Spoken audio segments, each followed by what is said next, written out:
Hi there, this is Nancy Gurish. This is a YouTube video tip for YouTube creators. I am a member of the community of YouTube creators on Google+. I make YouTube videos. I have a whole nother channel of YouTube videos, and I'd like to share some of my experience, strength, and hope with you from making my videos. I make a series of videos called Fun Friday. On this series of videos, I started out doing some things, telling jokes from internet sources. So I'd open my internet and look for jokes, and I would read the jokes off of the screen into my webcam, and I started publishing these jokes free Friday. I call it Fun Friday. So I'd read the joke off of the internet, and just without rehearsing it, without pre-reading them, and if they really made me laugh, I thought that was, I felt really good to laugh so spontaneously, to just really belly laugh with the stresses of being a YouTube creator and having a YouTube channel, stresses of being a website publisher. We're under a lot of, we have to produce and produce and produce, and the money comes in very slowly, but the work is very, very big. There's a lot of work involved in it. So I started doing this Fun Friday thing, and it seemed to be some comic relief for me. Once a week I would get some comic relief out of this joke telling thing that I had. It seemed very, what the only word I can think of is schmaltzy. It was like, the jokes might be silly. I keep them clean jokes, and they might be silly, and I might not get them, and then I just don't laugh. And sometimes I publish that and I say, you know, if you get this joke, tell me. And then as I'm editing the joke and watching it on my video editing software, I might understand the joke, and then I'll put it into a caption within the video. My point of this video is, why would I do a series on joke telling when I'm not a comedian? I don't know why. I think that I knew that it was a good marketing idea to have a regular and consistent connection with my audience. They know that I'm not a comedian. Anyone who goes to that, I've only had maybe 2 people. It's been over a year. It's been a year and a half that I've been creating these Fun Friday videos. I didn't even realize that. I started to get up near, I had 50 of them made, and my mother was living here with me at my house at that time, and I told my mother I've got 50 or 48 Fun Fridays made, and she said, oh, at 52 you'll have a whole year. And I hadn't realized, it hadn't dawned on me that 52 weeks was the year end that I would have been doing Fun Friday for 52 weeks. And I thought, wow, that's really something. Thank you, Mom. She passed away. But I hadn't realized that it was what that meant. That means consistency, and that means stick-to-itiveness and persistence. I persisted for 48 weeks at that time in doing this every single Friday. I have a very small audience on that series. I have videos, my channel is about other things. It's about a lot of things, but it's basically about staying healthy and using some odd types of supplements, that non-mainstream alternative supplements. But these Fun Friday videos were just a twist on something. They were something else that I could do. All you have to do is take a look at my Fun Fridays, and you'll understand that they're quirky. Why do I do them? Why do I keep doing them? It had been a year, and so I persisted until it was a year, and then I put that in the caption, 1 full year of Fun Fridays, and it just felt really good. So I'm just continuing this. Now, sometimes my time has been very, very tight because there's the editing process, and the editing software can be tricky.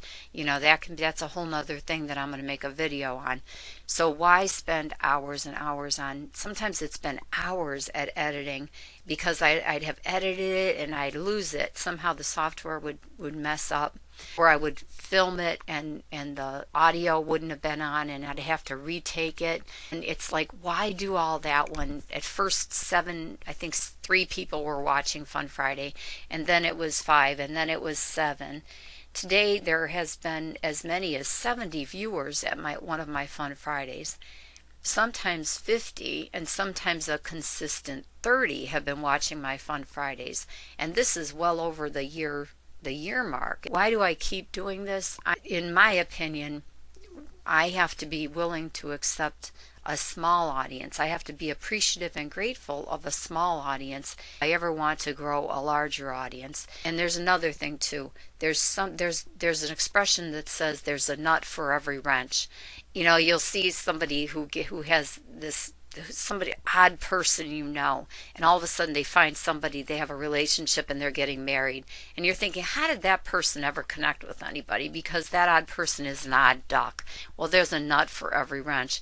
My Fun Fridays might be quirky, and they might be goofy, and they might be some people might consider them real bombs, but someone is going to like them.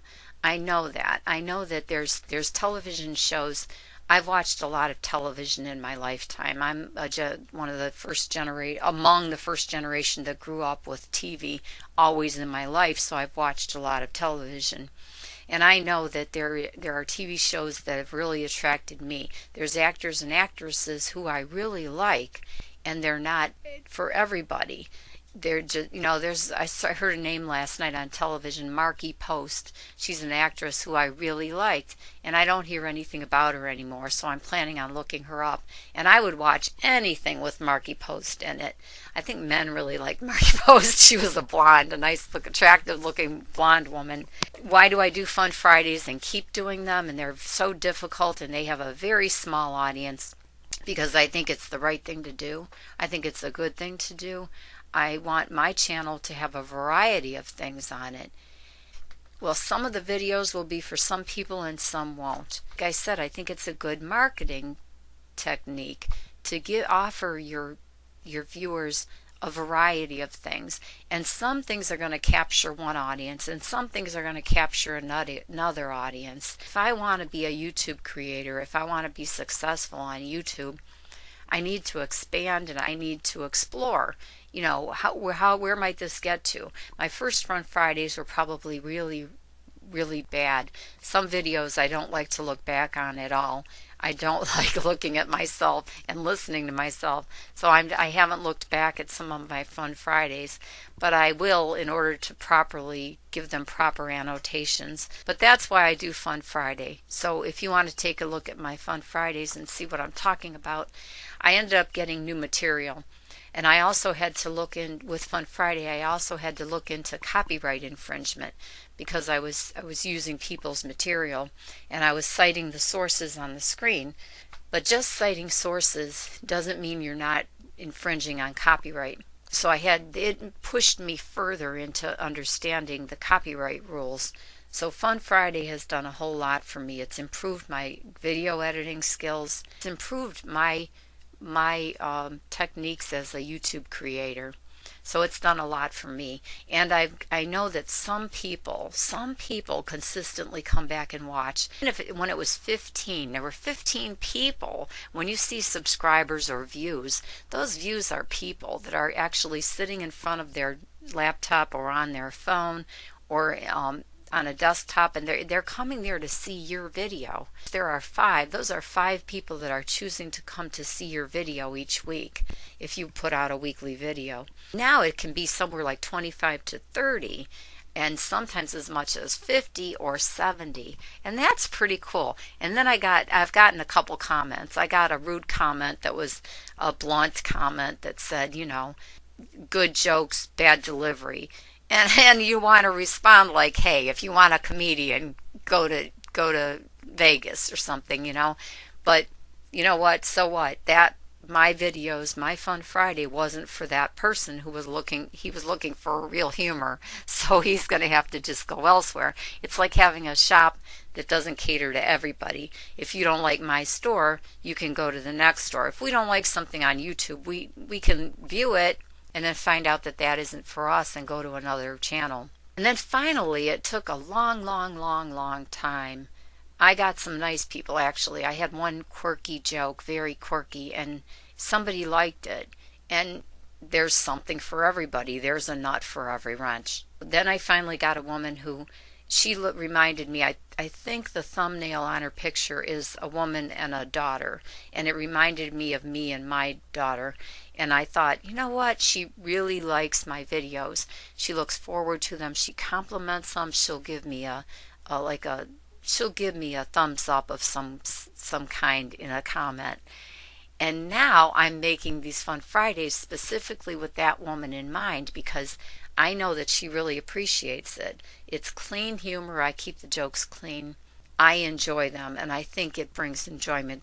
I'm going to cry in a second. I think it brings enjoyment to her and possibly her daughter, it looks like. Just for that reason alone, I'll continue with my Fun Fridays. And if there will be other people, I know it, there will be other people who will connect with my Fun Fridays. As goofy as they are, I've gotten better at it. I've gotten better at reading jokes off the cuff, just right off.